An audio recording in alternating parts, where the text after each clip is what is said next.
Welcome to Accounting High. Melissa McCarthy, see how much money she's made on my ideas? I came up with the boss. I came up with when she took her kid back to college. I had all. So here's what, mark my words, Stepsisters just going to make money because Step Brothers was so funny. I love to solve a problem. Like, I feel like I'm an accounting cop. Like I'm doing, instead of blood spatter, I'm dealing with number splatter. Now, this is a Melissa McCarthy movie, right?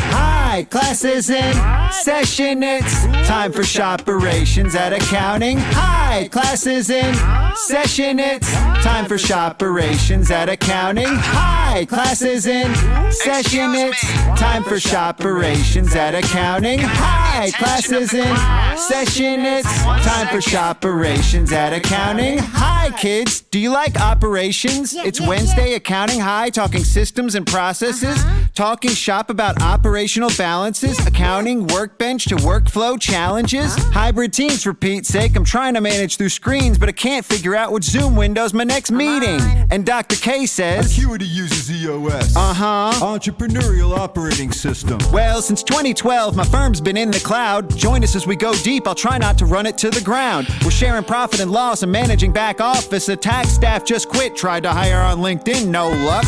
And scope creep, team count, CAS. Automate tax, compliance, transactions, ID, and bottlenecks. Come on, ops. Scotty, wait a minute. It's my firm, dog. I know, and I said you could run it however you want. Hi, class is in session. It's time for shoperations at accounting. Hi, class is in session. It's time for shoperations at accounting. Hi, class is in session. It's time for shoperations at accounting. Hi, class is in session. It's time for shoperations at accounting. Hi.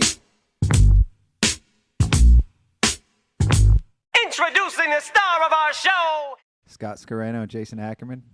We're gonna have a problem here.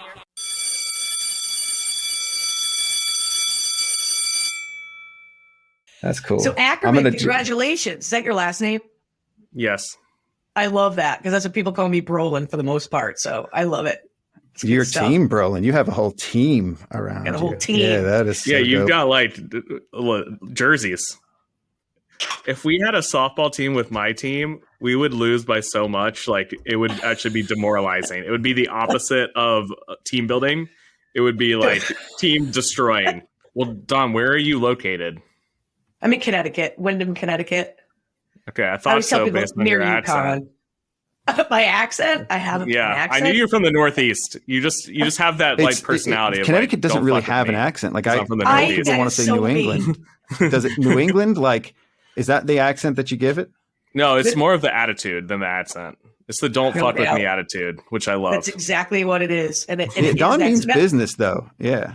I don't mess around. Like, listen, I will be your best friend, and I will take care of you. I will do whatever it takes to take care of you. You with me once. You're dead. You're just dead. Yeah. Right. Listen, the New England people do not mess with us. Just don't. It's just simple.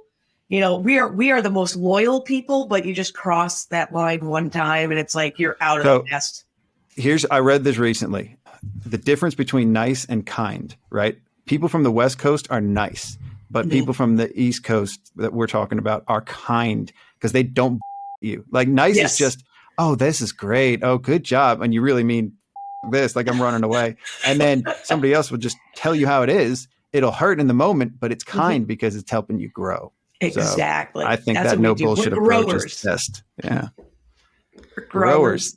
We don't have a lot of crops, but we're growers. Yeah. That's right.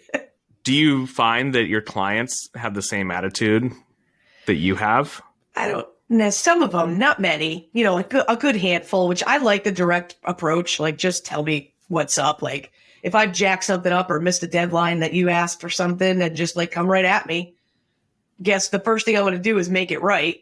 Because we're not, no one's perfect. So, we make mistakes. And then really at the end of the day, it's just getting it right for them and moving on. And then the ones, like you were saying, that are nice, the kind people can roll right over them. So I always try to be like a little bit more sensitive about that, and realize like the clients aren't going to be the way I am. My staff isn't going to be the way I am. Right. So, it's so funny. We have a meeting starting in January. We meet every Monday at 10. And so today was our first meeting of the year. And it was like, okay, so we're getting ready for 1099s, blah, blah, blah. So I'm like, okay, each of you reach out to your client directly, blah, blah, blah. And then if they are not responding to you, then you let Tracy know.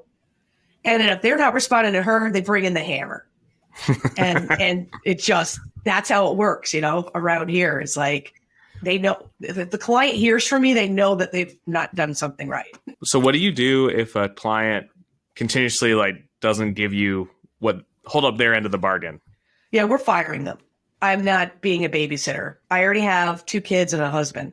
I'm babysitting as much as I possibly can in that realm, right? So I don't want to say I'm demanding, but I'll only give you a handful of tries there. It's like I know if a person had a baby, for instance, we had a client who just had a baby. We know that he's kind of distracted. All right, we could deal with that, right?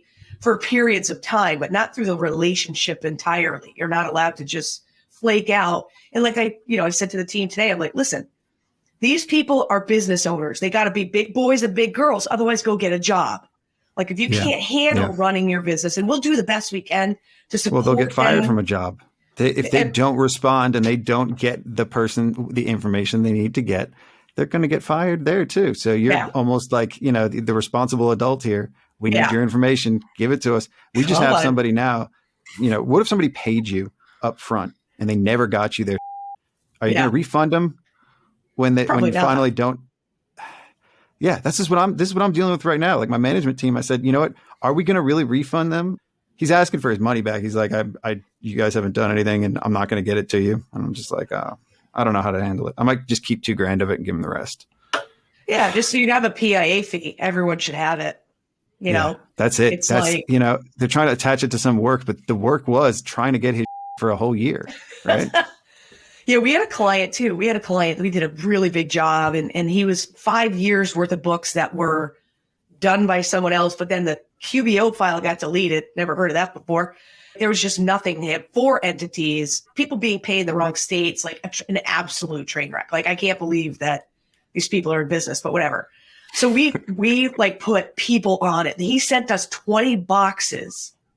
It was an adult toy store, if you know what I mean. Word. And so he sent 20 boxes of stuff. We found some pretty amazing things, between pills or pictures of blow up dolls, stuff like that. Really weird. Anyway, we got it all organized. We got him, and he's in an IRS criminal audit also. So, we're coming. I've got every I dotted T crossed. We've got every work paper for every transaction. We went crazy. And it was about $160,000 we did in a year. But we had people just on that because I don't want this guy to go to jail. Well, he called up and he was just the nastiest person. He would send started sending threatening emails and calls and all this stuff. And I said, you're done. Your money is not important to me. But the way you treat me and my staff, that's more important to me. So you know what? You're all done. And that's so true. The money it's not always about the money. We have to make money, got to pay our people, got to pay for our family, get that. But I'm never going to be treated like that in a way that we were going above and beyond, working extra hours, just doing whatever it took to get him in a good place. And we're just done. People are creatures of habit too. Sometimes they say they want to change and they give you all these promises the next year. I'm going to do everything different. And they fall into the same thing. And a lot of these people, you could figure this out early on too, and save yourself a lot of later headache and just do a better job of filtering them out of your process. No doubt. They won't be bothered to fill out your type form. And in my case, they're not going to be bothered to fill out anything later. Exactly. Which is why, Scott, it's that's a great part of your processes. And I think that this is where a lot of people miss. Your processes are in place for a reason. Because if I send you a DocuSign form for you to give us initial information and you don't fill it out, exactly what you're saying, Scott, I already know if Tracy's had to call you 2 or 3 times, we are done. This isn't going to work. And that's why those processes are in place, partially because we need to gather the information. But part of it is, can they fill out a DocuSign document? Okay, if they can't, they're not doing bookkeeping. I can tell you that right now. They don't have their papers in order. So why do I want to party with that person? I don't, you know? Well, you might want to party with them if they're coming to you with a bunch of sex toys and pills. Like you could go party with them. They're just not going to be a client. Exactly. You walked into that one. What do you think is your most important process you have at the firm? I think for us, in our tax process, I send quotes to every client. Every new client that comes in, they get a quote because I charge by the form. And I don't mess around. Right. It's like, here you go. This is your price. You don't like it? Sorry. So I love the fact that we send those quotes, which is also the engagement letter. So they're accepting the engagement and that at the same time. And then going from that point pushes an invoice right into QBO. So when I'm done with the return, I process it. We also collect payment information up front. We will not touch anyone's work without that. I'm not relying on the client when I send them an invoice for them to go pay for it. No. The deal is when I'm done with your return, I send you an 8879 and a copy of the invoice. And as soon as you initial that sucker, I'm processing payment and then I'm filing your return after the payment's accepted. That's probably my favorite. And you use Praxignition? I'm starting to look at that. Right now I use Quotient, which is Quotient, yeah. I only heard of it because of product. You on your but it's on your like we can talk about that too. You have an entire app stack publicized. I do. So to clear everything up, you are a CPA, right? You've written 2 books. Dawn is a legit published author. You have over 10,000 followers on Twitter.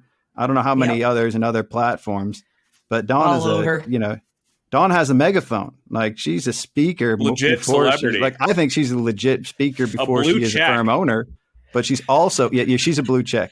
That's what she is. Yeah, a blue silhouetted check. I love it. Dawn is verified. This is like the verified designated motivator here. Oh my goodness. This sounds so fancy. I wonder when she's going to get here. This is the nicest thing anyone's ever said to anybody. So Dawn, how many people do you have at your firm? 3 plus me. 3 plus me. So 4 people total. You're a quartet. We are a quartet. We're quadruplets or something. But you like have that. But so when you say the 3, is it also your partners or is that your portion of the firm? No partners. Oh wow. Okay. So so this is new. You did, yes, because the last time I heard you on a podcast, you actually had like 3 people you were working with as a collective almost. What happened with that? Yeah, we just it worked out better. So they were more of a bookkeeping firm and data processing, data, transferring data from one app to another, that kind of stuff. And I'm, the CPA with the tax work and things like that. And so they wanted to kind of dip their toes in the tax world, but it just, in the tax world, there's certain ways you have to run your firm. Like some things are not optional because the person owns the license, not the firm, right? Of course, if you have a firm license, that's a whole different thing. But we're just talking a CPA who's doing the tax returns responsible for everything that happens with tax. And I think that just the difference in security wise and things like that, I'm just set in my ways and I'm not going to budge on it no matter what. So I think we didn't work well in the company together, but we are still recommending and referring back and forth. So if I get, a big bookkeeping job, I don't want to do it. I send it to them and they send me the tax referral. So it was a really good amicable separation and kind of breakup. It just made more sense for each of us to kind of run with what we did best. And so we still collaborate, but. Yeah, but I got worried because you would be on there like defending it. And I'm just like, this doesn't sound like a good situation here. Like the way that you would talk about we share this and this, but we all keep our billing separate. We all bill like our clients directly. Oh, that's a different thing. Oh, that's different. Do you still do that? I still, that's Anderson, Brolin, and Koba. So we do have a CPA firm with the 3 of us. This was a separate deal. So the 3 of us. So explain this, defend this then, because I just I will. Talked it a little bit. Yeah. You kind of trash coming at me, but I'm coming right back at you, Scott. Yeah. So, so what happened was, back in 2011, April 1st, 2011, it was about 6 years, 3 months, and 4 hours that I was in a different partnership.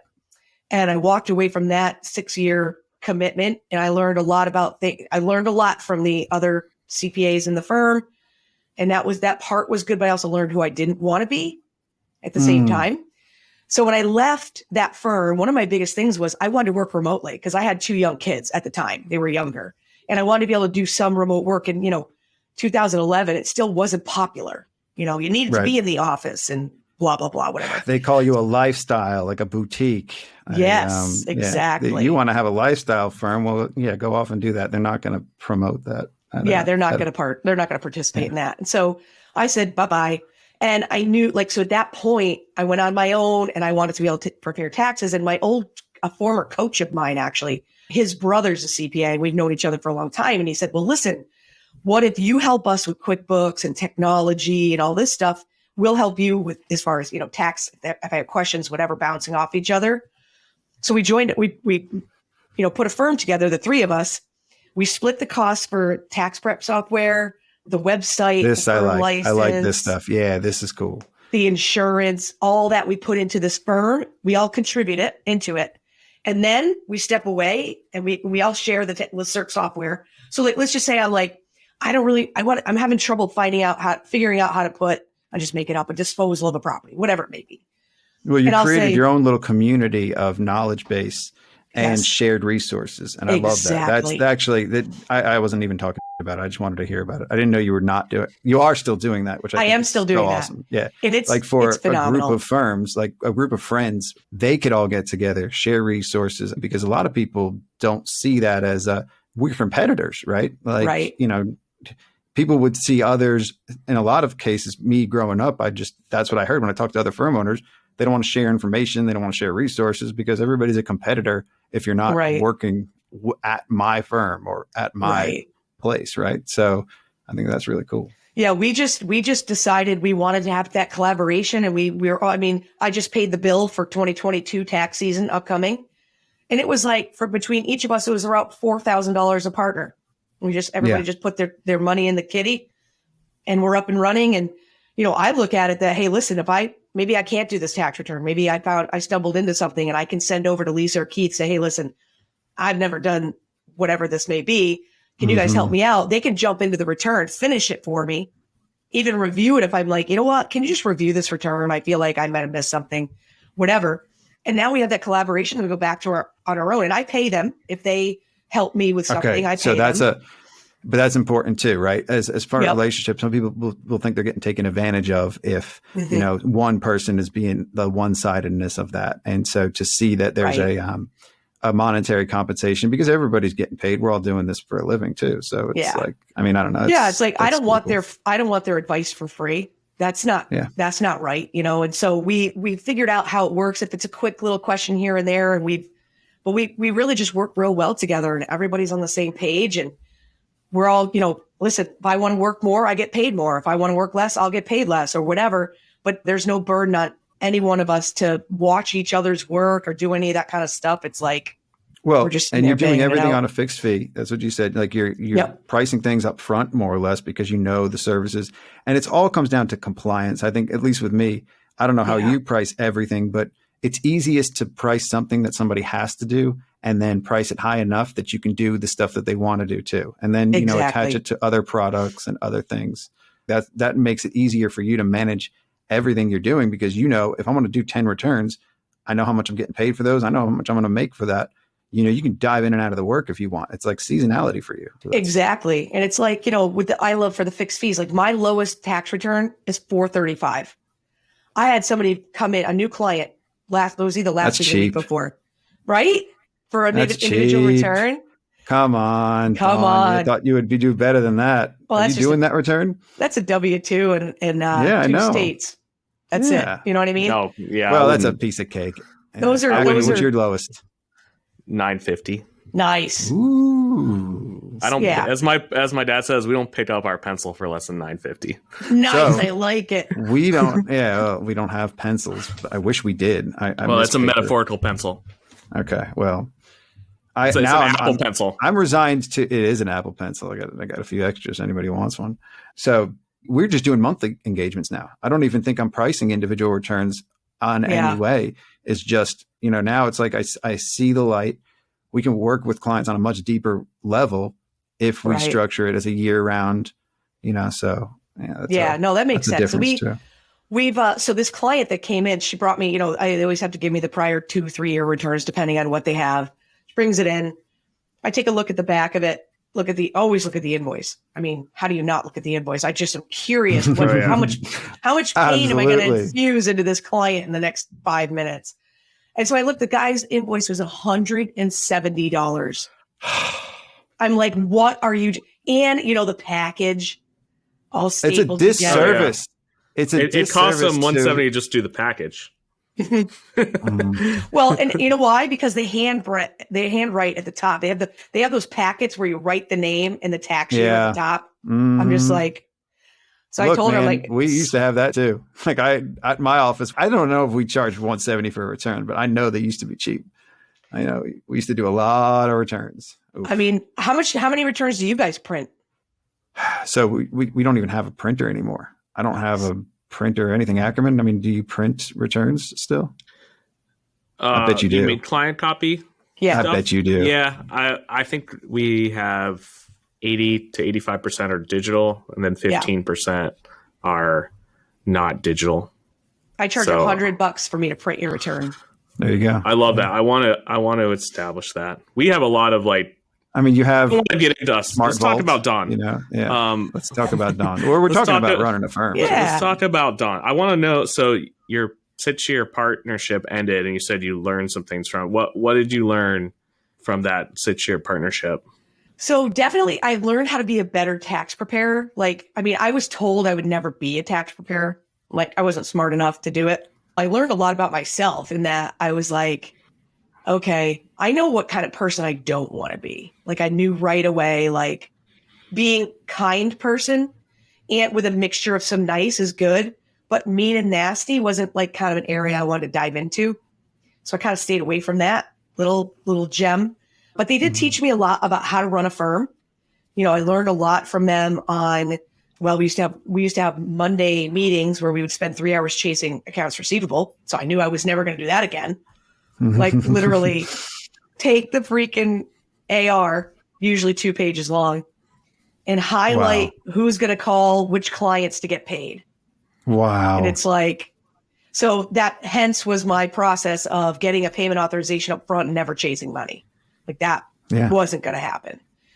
I learned that I needed to lose weight. You did. I learned I had to lose weight. Why did you learn that? Or how did you learn that? Well, you look like you've lost some weight. I do. Thank you. Boy, was I fatter before?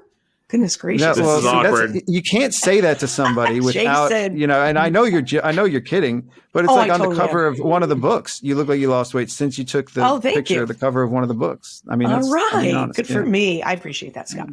But so I was told I needed to lose some weight and to maybe get some new clothes and stuff like that, which is all totally fine. I still have one of the shirts though that I wore in a picture. I'll never forget. I still wear it every once in a while just because. Wait. Someone told you saying you needed to look sexier, implying that, or no? Why were they saying for your health? I apparently looked sloppy in their eyes, which is fine. So things like that, I just knew I would never. That's a bias. Say that stuff to other people. People just have a bias, though, right? Yeah. They wanted you to wear they were wearing suits every day, so you needed to wear whatever the female equivalent of that is. Yeah, which is not going to happen. I did actually put on leggings today. I didn't leave my sweatpants on. So this is a big dress up day for me. So but that's all good. No, so it's just, I'm wearing a hoodie. You're wearing a hoodie. So that was so it sounds like a very old school traditional boys club CPA firm. Yeah. This is how we did it in 1965 when we used to wear top hats. So yes. I'm just going to carry it forward. Correct. Top hats and canes everywhere we go. Yeah. Yeah. Well, and I think what I think is really important, for people to understand is I was really, I was the one getting the clients, right? So I would do the volunteering at the local chamber and I would give QuickBooks lessons. I do an hour, a lunch and learn. And then we get all these referrals of clients that would end up coming to the office. And so, but the fact that I wasn't in my seat all the time because I was out driving around 7 million miles to go, went back when we would go to businesses and do their books on site, things like that. And so I think as a firm, you have to decide what you're willing to accept and what you're not, right? So like Nicole never comes to the office maybe twice a year. She doesn't live far. She lives 20 minutes. Kyle mostly is here. He's here almost all the time. And it's if you can't accept having a remote worker because you don't know what they're doing, then don't have remote workers. But don't torture that remote worker because you aren't ready to accept that that's okay. And so I found that my position in that firm was to bring in the clients, not necessarily to be billable, but rather the advertising marketing person. And so I did all the QuickBooks stuff, and I could never really reach like $100,000 in billing because I was always volunteering. I was always doing, things that weren't getting paid. And now I'm doing you volunteering your time with 300. clients too? Are you doing a lot of work with them and just not billing them for it sometimes? Like a quick question and lots of quick questions, and the phone would always ring for me. And that I think got annoying to people. And I guess like, I don't need to be in the forefront. I know you probably find that hard to believe, but I'm totally cool with being in the background and being the humper and getting my work done and just billing. I mean, I'm doing easily $350 myself a year now. But that was because the reins came off of me and I was able to go maximize my potential and that kind of stuff. So, I you think had you a got paradigm shift too, didn't you? A bit of a paradigm shift, and you can see what's possible in this world if you don't have restrictions, right? Yes. And why would you want to restrict your partner when your partner can do amazing things? Because your partner's not like you, right? If it's not like me, then it's not going to work because they're not doing the things I would do. And how could it work? And I'm successful, right? Again, I'm being sarcastic. No, I got you. Yeah, no, it's so true. But I think that's it. Crazy. You learn from your experiences. And I remember I would do a tax return and I would leave it on one of my partner's desks. And I would come in the next day and it would have an F on it. Like a big red pencil F. Do they want to be a teacher? And I was just like, and I think I got better at returns faster because I had to go figure it out myself because they weren't necessarily going to tell me where the problem was. It was kind of like, you go figure it out. So it wasn't a bad strategy. I think the F maybe is a little aggressive, but passive aggressive. Was it in red pen too? It has to have been in red Sharpie. Red. God. So those were some good things. I learned a lot from that perspective and, how a firm really works and that kind of stuff. But that was enough for me. So Dawn, a lot of the stuff you do is centered around motivating people in the accounting industry. Can you care to elaborate on how that got started? Like, is it because you need motivation yourself too? And you kind of and I'm not, that is not joking. That's like, no, sure. Like, that's why I do this podcast, is because this is the that I would want to hear. You know? So I'm sure that to a certain degree, you could relate to a lot of the stuff that you say from firsthand. Right.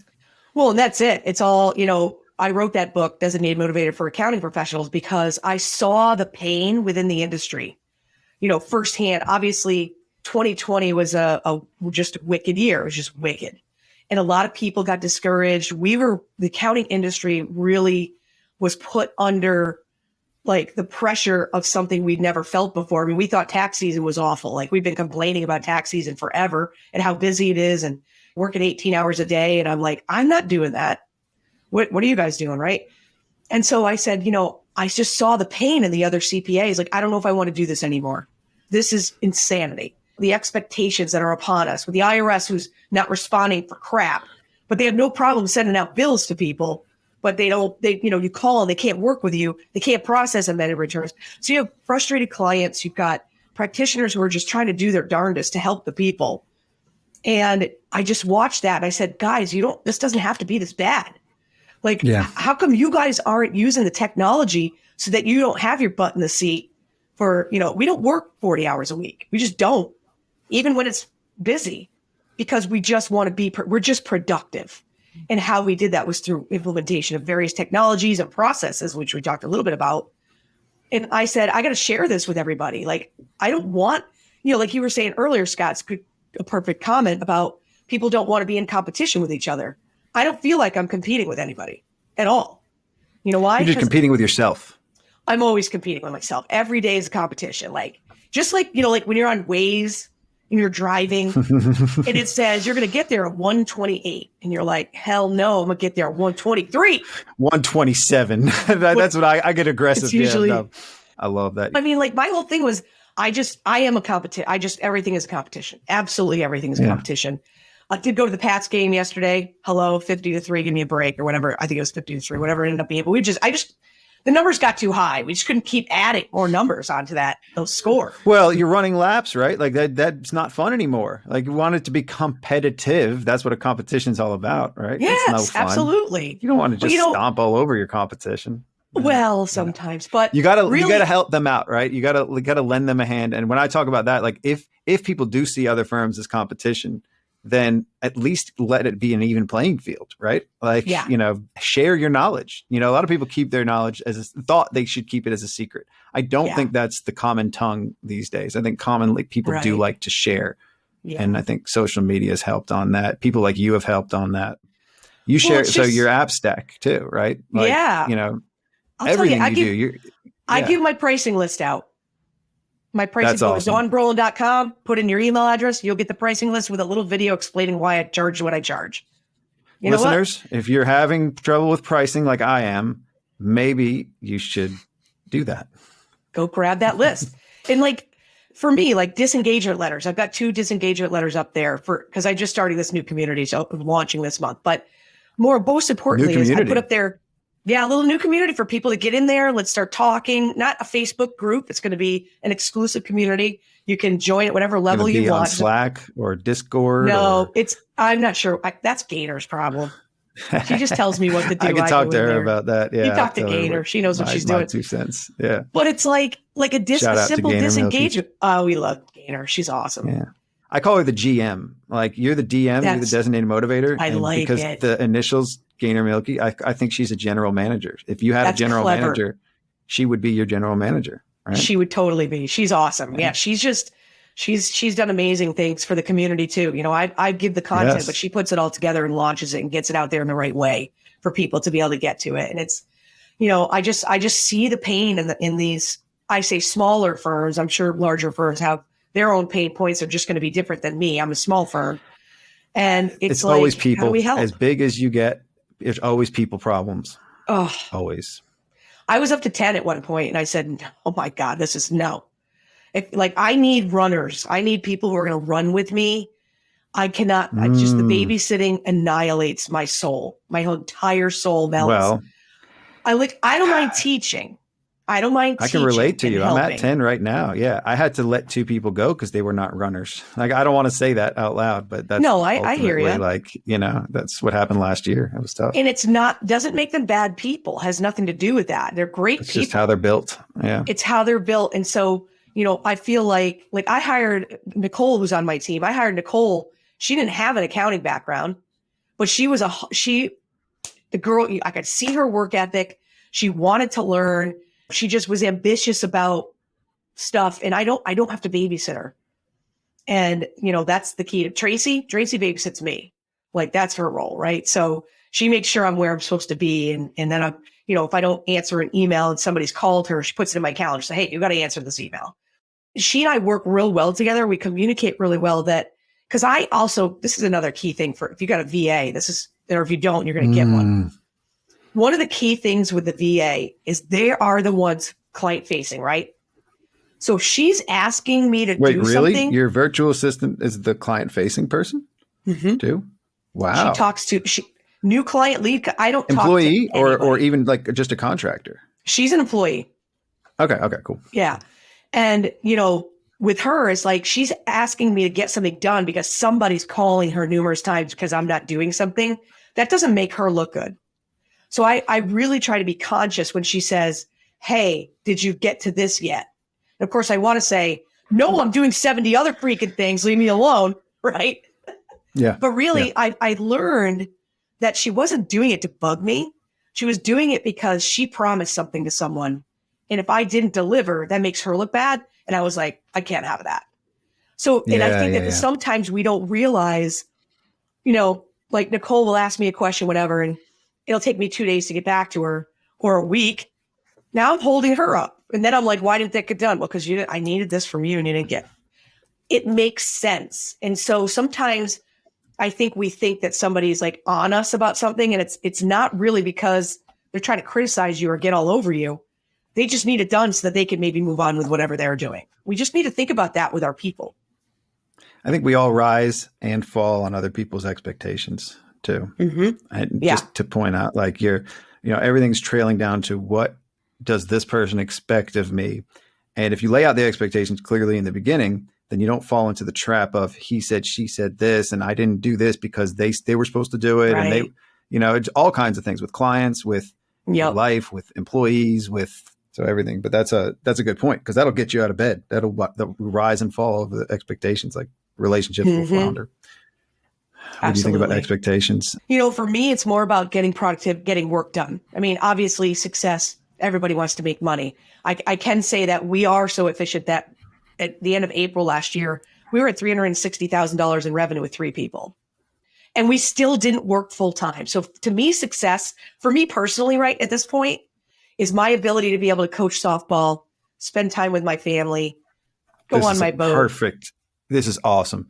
You're the reason we have these 4 KPIs, like these 4 KPIs. So one of the KPIs is time off for the owner, because that's an important metric to measure. You know, so Ackerman, how do you want it? Like, I've been asking it, but in a very, very roundabout way.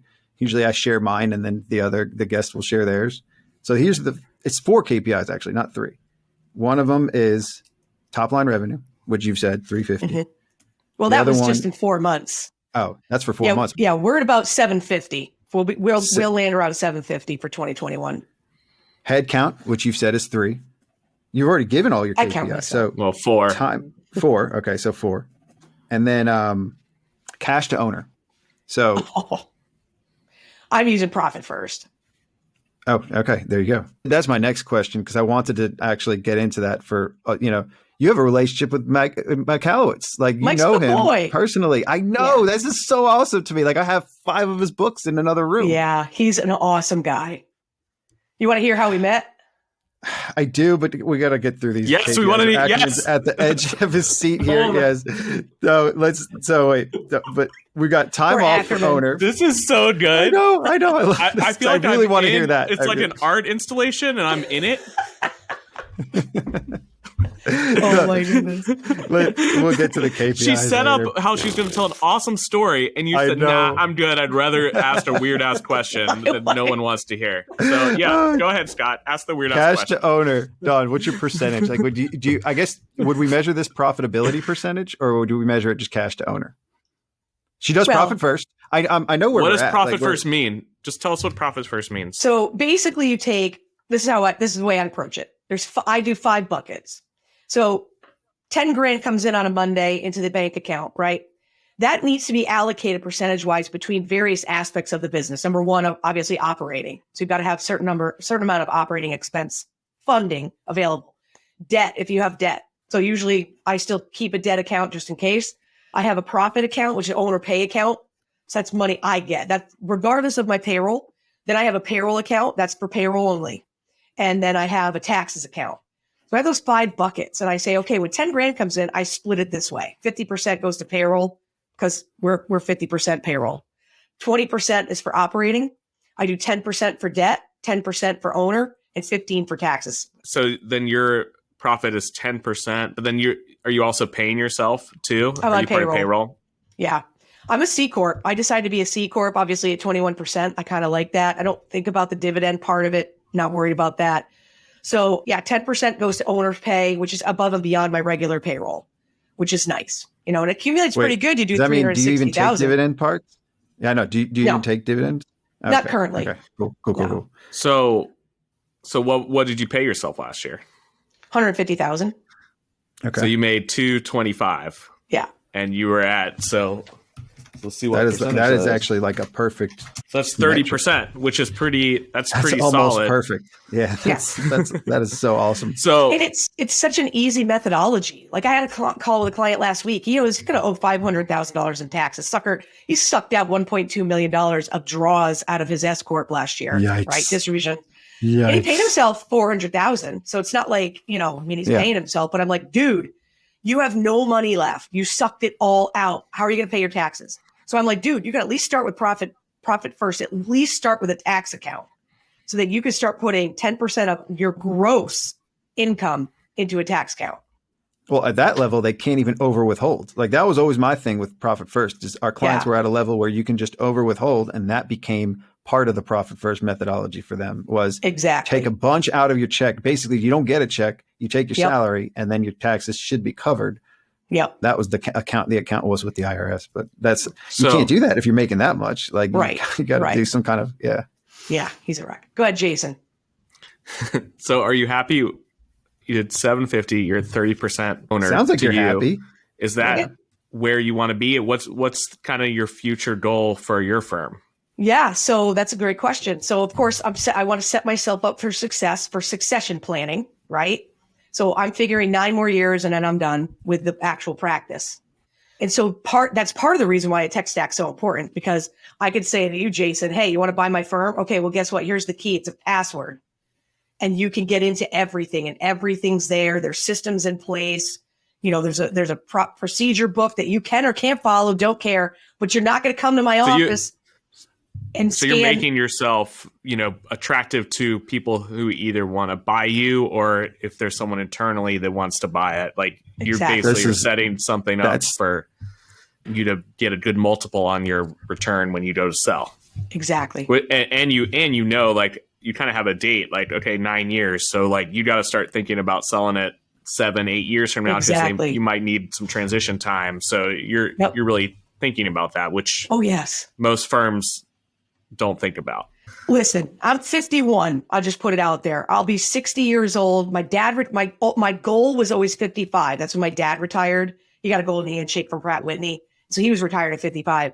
So that's always been my goal, is to do what my dad did. So I was going to retire at 55. I know it's going to take me a little bit longer. We chose to have my husband take care of kids when they were younger. We didn't really grow money in the first 10, 15 years of our marriage. We just sustained, right? We were surviving for various reasons. So now that I'm just cranking it, I'm just like, I got 9 more years in me. Let's build up a nice nest egg, plus sell it. And then I've got all my speaking stuff that I have. I can make a pretty good amount of money doing that. That's like stuff icing, too. Right? Like maybe you didn't build up a lot of wealth, but you build up a lot of social equity to be able to do the speaking stuff. And you build up like a following. Yeah. To be able to write a book, to, do the things that you want to do, and the things that you love. And I think that it sounds like you love owning a firm too, and doing this stuff. Yeah. I love tax work. Mostly love IRS representation. Give me a good agent to battle against, I'm in. And like, I think that the competitive nature, right? Yeah. It's so fun. Back when you used to be able to sit in front of an agent, we're the best. I remember this one guy, I was representing this couple who just decided to cut $300,000 off of their gross income because they needed to save the tax money in case they ever needed it. Yeah. Okay. Smart. That makes a lot of sense, right? Totally good strategy. Nice work. So they get audited, and the attorney calls me, Brolin, I need you to keep this in the same year. You can't have them open up New Year's. That's your goal. Cannot open up New Year's. No problem. I got you. I get down and sit in front of the agent, and I'm like, he's still using baby shampoo. He's so young, right? He's not growing a beard. He's all wet back here. And I'm like, oh my God, I own this kid. I already own him. I already know it. So went in there, went through some stuff, and it was literally an even $300,000. And that was the only problem. So he goes away. It's like you going into a boxing match. Like you're all ready, and like you see this guy I'm just going to pop you one time. Yeah. So he ends up going away for some training, and he's like, did you find the $300,000? And we're emailing or maybe he was calling and faxing. I don't even know. Ended up on the phone with him. But I'm like, dude, I can't figure this for the life of me. I've gone through this 100 times. I can't find it. I said, you know what? Just bill these people. I'll make them pay the tax and we'll all move on. And he was like, okay. And then we get an accuracy penalty for like $20,000. And I said, dude, that's not their fault. Their accountant didn't add stuff right. You can't penalize them for that. And he's like, all right, yeah, we'll take that off too. Really? I was you were able to use the accountant as a reason? Oh, always. Wow, that guy's going under the bus hard. So usually they have a default response to that. Usually the IRS has a default. No, my dad tried to do that with me. He tried to say his accountant messed something up because he messed something up. He used me as the example, and they sent him back a notice saying he couldn't do it. My dad, the CPA, your dad should have used somebody should have called me. Yeah, exactly. I forgot what it was. Though. It was Brolin. It was like a. I feel like this is a commercial, and it's like Scott's dad, CPA, is like, hey, I can't figure this out. Let's call Brolin. And you're like swooping it. You're like Tarzan on like I come in hard. Like Superman. I don't even remember like the Superman details. Superwoman. And I Wonder just Woman. blast people away. Hey, I'm just And you see the IRS agent and you see as the baby shampoo and you're like, I got this guy. This put it fucking back in the idiot. bathtub. Put it back in there. That's I want to hear how she met the guy from Mike Prop. she knows what I'm Michalowitz. talking about. She Okay. knows what I'm talking about. Yeah. So Mikey, so I get a phone call from Intuit, I think. And they're like, hey, MSNBC is looking for somebody to come on the show, QuickBooks expert. We want to have you go do this episode. Like, okay, I'm in. I'll do anything. So I went down, it was kind of close. It's about 45 minutes from here in this little business. And I walk on the set and the producer comes out and I meet him, Frank. He's a great dude. Comes out, we chat. And he's like, all right, well, the host is over here. And I'm like, cool. So we walk up. He's like, Mike Michalowicz, this is Dawn Brolin, blah, blah, blah. You guys are going to be doing this together. Of course, we did do a couple of bridesmaid scenes in the basement. We did, walk through a couple of those because everyone thinks I look like Melissa McCarthy, which is fine. It's Okay, totally I cool. wasn't going to say it, but it's true. It's so true. Yes. I never even Yeah. noticed it till you said it. Okay. Yeah, cool. Melissa McCarthy. See how much money she's made on my ideas? I came up with the boss. I came up with when she took her kid back to college. I had all. So here's what I'm going to mark my words right here. She So is great gonna come minds think alike, right? Like I think Yes. that's obviously like you're onto something if other people are doing the that you've come up with. I think It's true. And I'm telling you what this is what's coming next. And mark my words, stepsisters. That is going to make money because Step Brothers was so funny. Oh, She's going to do Stepsisters. Yes. She's going to do it. Yes. I already know it. And she's going to make all that money. And she's not even So going to why invite don't me you in. do like a parody of it before it comes out and be like do a parody commercial for Stepsisters and you can be the Melissa McCarthy, Oh my God, I should do that. I'll talk to Gaynor about that. We will make a video. Do it before she does it and then have somebody else, have Gaynor be like the Gwyneth Paltrow or something or that. And then you two could be stepsisters. That would be funny as hell. Yeah, it'd be awesome. So Jason, on to the story. So I go up and I meet Mike and I looked at him and I was like, so when do we make out? That's all I said to him. Like, Mike, when do we make out? Like, when does that happen? And that was it. Brother and sister from that moment forward. And he and I, oh my God. So I did go to a book. He did like his book training, how to write a book down in Florida. Did you make out? We didn't make out. No, but I kicked his in pinball. He is not a good pinball player. He likes to claim it, but he's not. And I bust on him all the time. He probably enjoys pinball, but he's not good at it. And that's how I met Mike Michalowicz. And he and I have been like brother and sister since that moment. We are buddies. Yeah. He's a great dude. He's a good person. He really cares about people. So yeah, that's how I met Mike.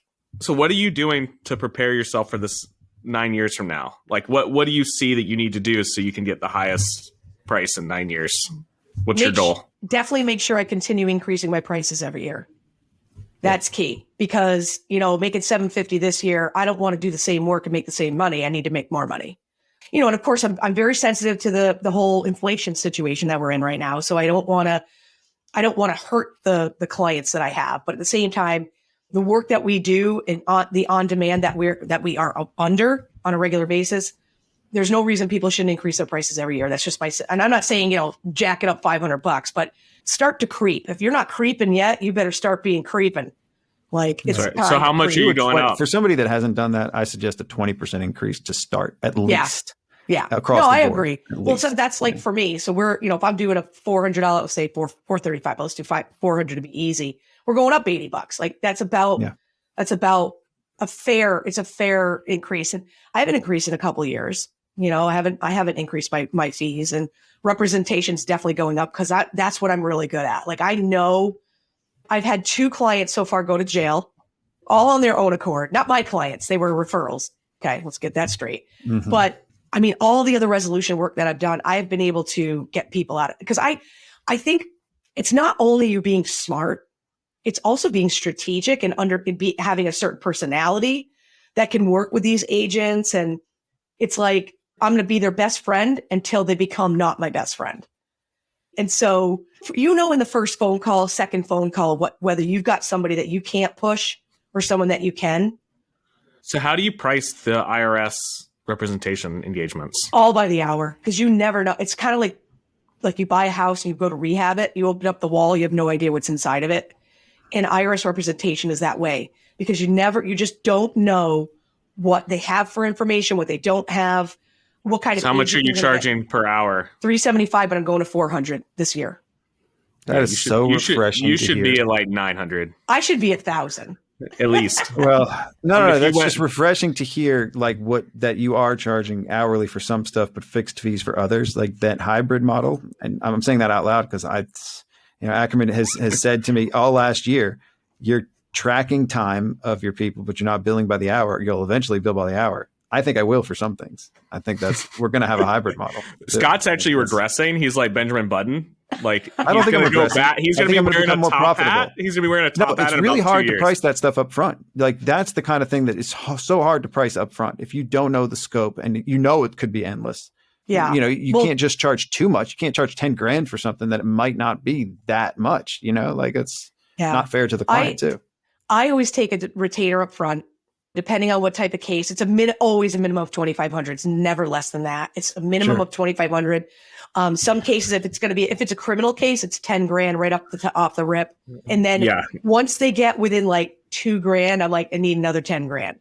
If they're in a criminal case, I mean, they're going to pay whatever. Cause that's like very, we've gotten a couple of people out of criminal issues. We did one job, it was a $125,000 job.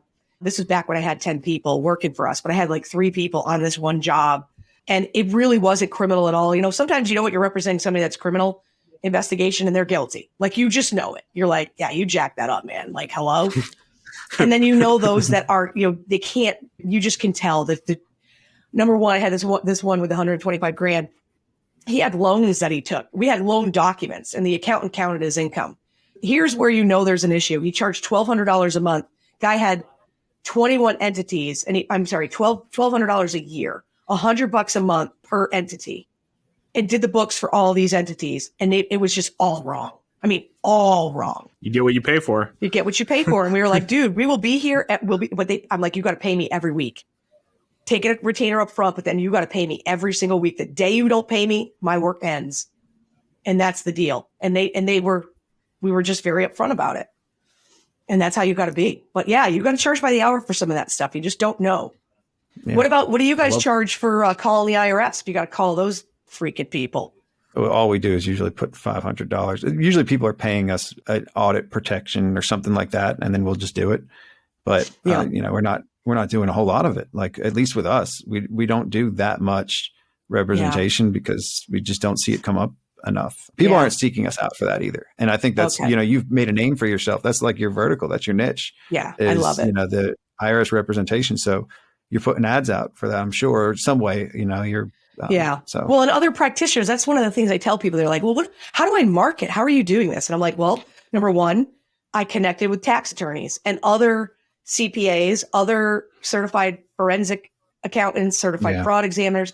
A lot of times these jobs are too big, or there's a specialty. Like I just know QuickBooks, right? So there's some CFEs and CFAs who just don't even know how to get the reports out or how to do much of anything in QuickBooks. So they look to me and I'm like, no problem. Still the same rate, man. Just because I'm not, writing an opinion letter or doing something else. You got a fixed fee. It's $375 an hour, people. I don't care if I'm reconciling a bank account or I'm, solving global warming. To be 400. Soon to be 400. Yep. I like that. You just got to be, and I just found for me, I had to figure out what I love to do. And I did bookkeeping, payroll, sales tax. Ugh, gross. This stuff is gross. To me. Oh, well, we still do it. Yeah. I like doing that. Cringe. Though. You see, but that's okay. I'm not saying like it's a belittling service. What I'm saying is, it's just not your thing. Just not your thing. It's just not my thing. I love to solve the problem. Like I feel like I'm an accounting cop. Like I'm doing instead of blood spatter, I'm dealing with number splatter. And I'm solving crimes. Have you worked this one out? Yeah, this is a good one. I like this. Now, this is a Melissa McCarthy movie right here. Yes. Dude, I have number splatter. Number splatter. I have a bulletproof vest. I see Dawn working at Flowcast Studios making a new show. I could see you walking into you walk into like a room and there's just numbers everywhere, and you're like, oh, we got this. This is bad, but I'm gonna handle it. Okay, we gotta wrap this up. The last KPI that Scott alluded to was time off. Yes. So and it sounds like you have a good work-life balance. So how do you make sure that you Look at this. Showing the how book. do you have time to write a book, right? So tell us kind of how you've made sure that you keep your life balanced. Yeah, 2018, I actually was able to get in the dugout. I played softball at the local university. The head coach was a former player, like ball player, my teammate. And we won a national championship in 1990. So, she'd been coaching there for about 14 years at that point. And we were just like, we got to bring this championship mindset back to like, we got to get this together. What's the problem? So she said, hey, you want to coach with me? And I was like, it's tax season, right? Like I can't take tax season off. And then I slept on it for like a week and I said, you know what? Screw this. I don't have a boss. I'm the boss. I can do what I want to do. And I said, I'm going to go do that. And so I decided to coach. We have practice at 3:00, 4 nights a week. Usually on Mondays off, but the rest of the week, or we have games, we have away games, we go to Florida for spring training, we do all this stuff. And I said, you know what? I'm going to do this. And if it means I have to work a little bit more, I'll do it because I get to have this life. If I, design your life. That's a good book life. I read recently. Design your life and you create your own constraints when you do that. And that's you right. Create your constraints to be able to do the client work when you can, but you're not going to take on too much because you got other responsibilities. Well, it's the whole mindset of, I know if I have to go to, we have practice at 3:00. I'm in this office by 8, sometimes 9, lately been 10. I like to have my time in the morning. And so I get in here and I don't open my email. That's not the first thing I do. You know what I do? I go and look in Carbon to see what tax returns are ready to go. Because Tracy makes sure everything's there before I even get started. And I said, my focus, my job is to accomplish these tax returns. And I have till 3. And so I laser focus on those returns because 9 times out of 10, I don't want to come back to the office after practice. Now it's 5:30, 6 o'clock. I want to go have dinner, Monday night football, Thursday night football. We don't have that in the spring, but whatever I want to do doesn't matter. And so I just made a decision. And then I really laser focus. That's the key, is the distractions that are around you all the time. Cell phones, emails, phone calls, people walking in the office. I shut the door and I'm like, nobody bother me for 6 hours. I'll get to you later. And that was a game changer for me. And I don't miss anything. I don't. You don't miss a beat. That's amazing. Dawn, you got a lot of attention. Also, McCarthy Brolin, this has been fantastic. Well, Dawn, share where people can find you. And yes. So DawnBrolin.com, just kind of everything about my world is there. And then obviously on Twitter at Dawn Brolin, I'm there. LinkedIn, Facebook. I don't post too much on Facebook, honestly, which could be good or bad. This is the way I've positioned myself. I've got the DawnBrolin.com, designated motivator, all that stuff that I want to be able to help people forever. Like that's not central. That's right. Your hub. That's the hub there. But Powerful Accounting has its own website, is its own thing. And I want that to be totally separate. So it has its own social media and stuff like that, but not cool. Pump it up too much because I get referrals from. How could you be everywhere at once, right? Like, how could you? I want the designated motivator community to be able to help people forever. Like that's something that I hope that I could teach other people how to be designated motivators, and then they can be the designated motivator, and I'll float off into the ocean. With I love it. Yacht. Well, that's the yacht. That's the intent of the book, right? So designated motivator for accountants, maybe a designated motivator for attorneys, a designated motivator for paralegal. No, that's the same thing. Well, but still, designated motivator for college students. For plumbers. Yeah. Moms, dads. Shops. I mean, whatever you want, but it's really just about helping people and helping them find their inner best. And that was what happened in that 2019 softball season, was that these kids were 500 the year before. There was 500 was there, like they were just 50-50. And they were like, what's our goal this year? Oh, well, if we could just get over 50%, we get to 60%. And I'm like, oh God, no. Okay, this is a technical foul. Like, right, I'm going to throw some of you out of the game right now. Like, we're either going for it or we're not. And they ended up 3rd in the nation. And it wasn't because of me. It was because of someone who believed in them and brought out everything good about who they were and who they are as people. Right? You got to go. So I got to go. Anyway, I love this. Thank you, Dawn. Dawn, thanks, you guys. You've been awesome. amazing. Hi, class is in session. It's time for shoperations at accounting. Hi, class is in session, it's time for shoperations at accounting high. Class is in session, it's time for shoperations at accounting high. Class is in session, it's time for shoperations at accounting high. Kids, do you like operations? It's Wednesday accounting high, talking systems and processes, talking shop about operational balances, accounting workbench to workflow challenges, hybrid teams for Pete's sake. I'm trying to manage through screens, but I can't figure out which Zoom window's my next meeting. And Dr. K says Acuity uses EOS. Entrepreneurial operating system. Well, since 2012, my firm's been in the cloud. Join us as we go deep. I'll try not to run it to the ground. We're sharing profit and loss and managing back office. The tax staff just quit. Tried to hire on LinkedIn, no luck.